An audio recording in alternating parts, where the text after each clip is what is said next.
Salut la team, salut à tous. Alors là, c'est clairement, je veux pas trop vous teaser, mais c'est la journée NBA à pas trop manquer. On va avoir 13 matchs, une grosse carte, des affiches de rêve, des classiques hein, de la NBA, des rencontres de haut de tableau, des matchs, peu de matchs au final avec des cotes un peu avec un écart considérable entre des franchises où le niveau de jeu est trop différent, trop important. Là, en l'occurrence, on aura beaucoup de matchs bien serrés. Au préalable, je vous parle du bookmaker avec lequel nous allons partir aujourd'hui, Winamax, qui vous offre 100 euros. Votre premier dépôt est doublé immédiatement jusqu'à 100 euros en crédit non retirable. Et sans oublier, comme d'habitude, notre petit partenariat avec Sora. Pour 5 cartes achetées aux enchères, vous en recevez une gratuitement, ce qui est plutôt correct. On va pas tarder les amis parce que comme je vous l'ai dit là c'est la grosse carte, c'est 13 matchs, on va direction la conférence Est où Cleveland reçoit Philadelphie, 1,59 pour les Cavaliers, 2,38 pour Philadelphie. Moi, je serais tenté de partir sur le moins de 218,5 points. Je vais vous expliquer pourquoi. On a affaire à deux grosses défenses hein, de la NBA. La première, Philadelphie, qui encaisse 105 points de moyenne par match. Et la seconde, Cleveland, qui encaisse 106 points de moyenne par match. Nous avons les deux meilleures défenses de la NBA. En plus, on a pas mal d'armes offensives hein, de chaque côté qui sont blessées. Maxi Harden pour les Sixers. On a également Jarrett Allen et Kevin Love qui sont out pour les Cavaliers. Moi je pars sur le moins de 218,5 points dans cette rencontre, ça me paraît plutôt pas mal. Second match de la soirée, on va se diriger à Orlando du côté de Disneyland où le Magic va recevoir les Hawks. Affiche déséquilibrée hein, sur le papier et surtout en termes de dynamique hein, également. Orlando ça marche pas super fort hein, depuis quelques temps. Alors on l'avait dit, il y avait quand même une certaine dynamique hein, qui se dégageait de cette franchise.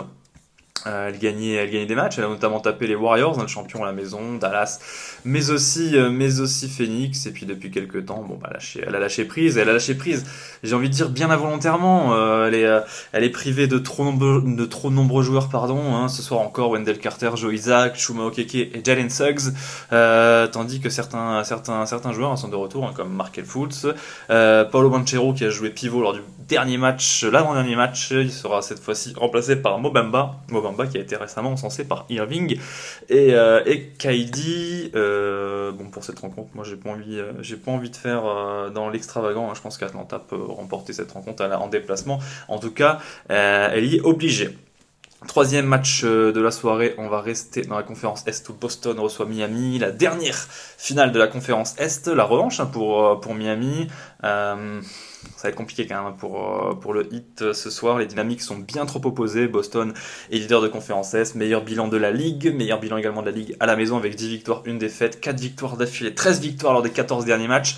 Bon ça commence à faire hein, pour Boston qui devrait sans aucun doute prendre ce match, le quatrième de la soirée.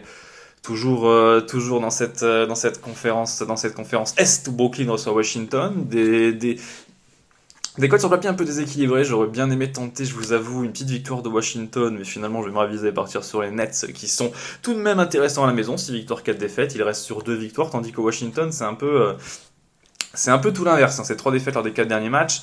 Le rythme est un peu moins bon, ils ont quand même collé 142 points à Minnesota. Il n'y a pas d'absence majeure dans cette rencontre, mis à part celle de Ben Simmons pour les Nets. Sinon, Irving et KD seront bien en tenue sur le parquet.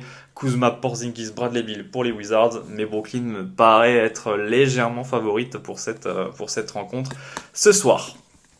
Le prochain match de la soirée, nous allons toujours rester dans la conférence Est où les Knicks reçoivent les Bucks de Milwaukee. Bon là, a priori, il ne devrait pas y avoir trop de suspense dans cette rencontre.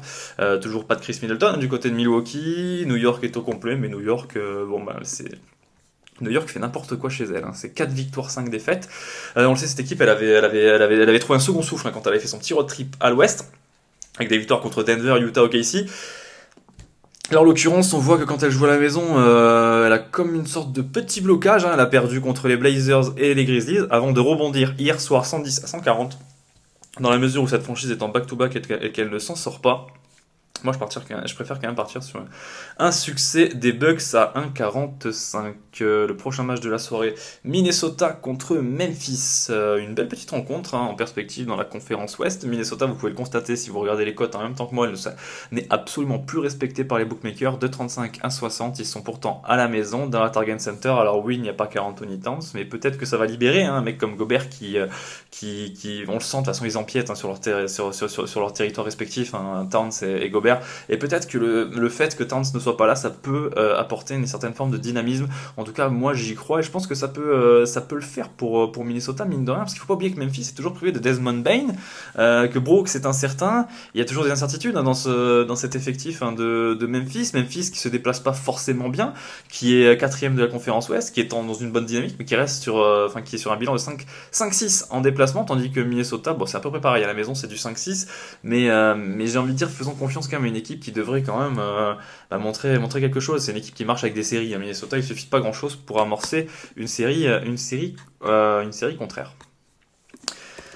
Le prochain match de la soirée va nous amener du côté du Thunder, où le Thunder va recevoir San Antonio. Bon, là j'ai envie de partir sur la surprise, je vous le dis de suite. Je vais pas faire trop, comme je vous l'ai dit, dans l'extravagance sur cette carte, mais là en l'occurrence, je pense que les Spurs sont capables de le prendre. Alors moi, ma motivation principale, je vais pas vous mentir, c'est lorsque je regarde la carte, enfin la liste des joueurs absents, il y a quand même Shai Gilgeous-Alexander qui est incertain, et sans lui, on sait très bien que OKC n'a pas le même visage. Alors San Antonio perd à peu près tout, perd contre à peu près tout ce qui bouge, tout ce qui tient, tout ce qui présente 5 joueurs dans un 5. San Antonio perd, c'est 8 défaites de rang, c'est une catastrophe en ce moment pour les Spurs.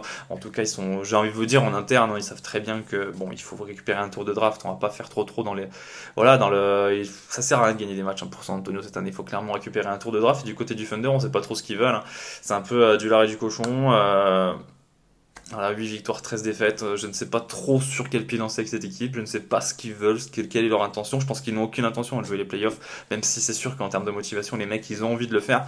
Mais bon, on sait très bien que cette équipe est trop jeune et qu'elle n'a pas le niveau forcément dans l'immédiat pour le faire. Moi, je pense que les Spurs, pour une petite mise, ça peut très bien le faire. Le prochain match de la soirée, déjà le 8ème, Pelicans Raptors, une petite victoire. Ouais, moi je vois plutôt la victoire de New Orleans, la victoire de New Orleans qui me paraît pas forcément incohérente. Alors oui, il y a toujours Ingram qui est forfait. McCollum pourrait revenir dans l'alignement ce soir. Toronto se déplace plutôt mal depuis le début de la saison. C'est 3 victoires, 7 défaites pour les Raptors. Cette cote à 1,90, moi, elle me paraît un peu gonflée, d'autant plus que New Orleans a répondu présente sans ses stars, avec un succès contre le Thunder 105-101. Donc vous me direz aussi, le Thunder n'a pas le même niveau que Toronto. Mais bon, j'ai envie de vous dire que moi New Orleans, j'ai envie de leur faire confiance pour ce soir. Le prochain match de la soirée, nous arrivons au 9ème match. Les Suns reçoivent les Bulls. Alors là, j'ai pas trop compris, je vous avoue, la cote en faveur de Phoenix. Oui, Chris Paul est toujours absent, mais bon, Phoenix reste sur 5 victoires consécutives, elle marque son rythme dans la conférence Ouest, elle est leader. Alors à la maison, je vais vous rappeler vite fait le bilan de Phoenix, histoire de mettre tout le monde d'accord. 11 victoires, une défaite à la maison. Je vois mal quand même Chicago, qui est 12ème de conférence Est avec un bilan de 4 victoires, 6 défaites, aller taper les Suns dans l'Arizona. Moi je pars sur un succès de Phoenix tous les jours. On va pas se mentir là-dessus. Nous allons toujours rester bien entendu dans la conférence Ouest. Ouest où les Nuggets reçoivent les Rockets. Alors là, c'est l'un des seuls matchs qui est complètement déséquilibré sur le papier. Il n'a pas grand-chose à dire. Moi, de mon côté, j'étais parti il y a 48 heures sur le Jokic à 25 points ou plus. Je vais rester dans la même optique, surtout qu'il n'y a pas Michael Porter Jr. Donc les points, il va falloir quand même les trouver. Et face à une équipe des Rockets avec un secteur intérieur d'une grande faiblesse, je pense que Jokic peut à nouveau se promener comme il l'a fait lors du précédent match avec 32 points. Nous arrivons à la fin de cette carte. 3h du matin. matin aux États-Unis, les Jazz reçoivent les Clippers de LA. Le Jazz qui vous l'avez probablement vu aussi passer cette info, le Jazz qui est passé de la première place il y a 10 jours à la 8e place à l'heure actuelle. C'est simple, hein, tout va très vite dans la conférence Ouest. 12 victoires, 11 défaites pour le Jazz qui a coulé, qui était en sur-régime, et c'est tout à fait normal. Hein. Ils viennent de perdre 5 matchs de rang, le dernier en date va encore faire mal, hein, 107-114 contre des Bulls, comme on l'a dit, plutôt fébriles en déplacement et fébriles en règle générale. Ils avaient perdu aussi un peu avant contre les Pistons, 116-126. Moi je vous avoue, la cote en faveur des Clippers, je la comprends absolument pas à l'heure actuelle. Elle est encore à 3,15. Je vois pas pourquoi les Clippers sont cotés à 3,15. Alors, très dangereux bien entendu parce que c'est une équipe qui est en back-to-back. Mais bon, les Clippers, que ce soit dans le 5 ou sur le banc, c'est une équipe qui est taillée pour le titre et c'est une équipe qui même, bon, il y aura toujours pas Kawhi et Paul George, hein, au cas où, petite parenthèse, mais même sans eux et même s'il y a 2-3 joueurs qui sont mis au repos, les Clippers sont quand même le groupe pour le faire et pour aller taper une formation du Jazz qui bégaye sévère en ce moment. Avant dernier match de la soirée, nous allons prendre la direction de la capitale californienne où les Kings de Sacramento reçoivent les Pacers de l'Indiana, des Pacers surprenants, vous l'avez probablement également vu, 4e Indiana alors qu'on l'attendait entre la 12e et la 15e. Une victoire importante il y a 48 heures sur le parquet des Lakers à 115-116 sur un tir longue distance du rookie Nembhard. Une victoire importante mine de rien parce que les Lakers étaient en sacrée forme et je pense que Indiana envoie un message quand même encore très fort, hein, à la ligue avec ces victoires. Moi je pense toujours qu'ils sont en sur-régime et qu'ils vont s'écrouler un peu comme le fait Utah, mais bon, on verra bien ce que va donner cette franchise. En tout cas, moi pour ma part, je pars sur une victoire des Kings à la maison à 1,53. Et on en parlait justement, hein, des Lakers de Los Angeles. Ils vont clôturer cette carte de 13 matchs. Les Lakers reçoivent les Blazers, 1,43 pour les Lakers, 2,85 pour les Blazers. Des Blazers toujours privés de Damian Lillard, hein. Ça, c'est le gros point noir, hein, pour cette franchise. Des Blazers qui restent sur 2 défaites consécutives, une qui est quand même inquiétante, un 112-118 chez eux contre les Clippers. Et Portland sera en back-to-back, hein, ce soir. Et vu la physionomie du match, hein, Portland-Clippers, Portland qui prend un 17-36 dans le dernier quart, moi je pense que ça va jouer dans les têtes. Et en plus ils sont en back-to-back face à des Lakers qui certes ont perdu contre Indiana, mais allez quand même un peu mieux. Moi je pars sur une victoire des Lakers ce soir. Bon, on a terminé avec cette carte de 13 matchs. Pour finir les amis, je vous rappelle qu'il ne faut pas jouer ce que vous n'avez pas. Vous jouez en fonction de vos moyens et c'est tout autant c'est divertissant.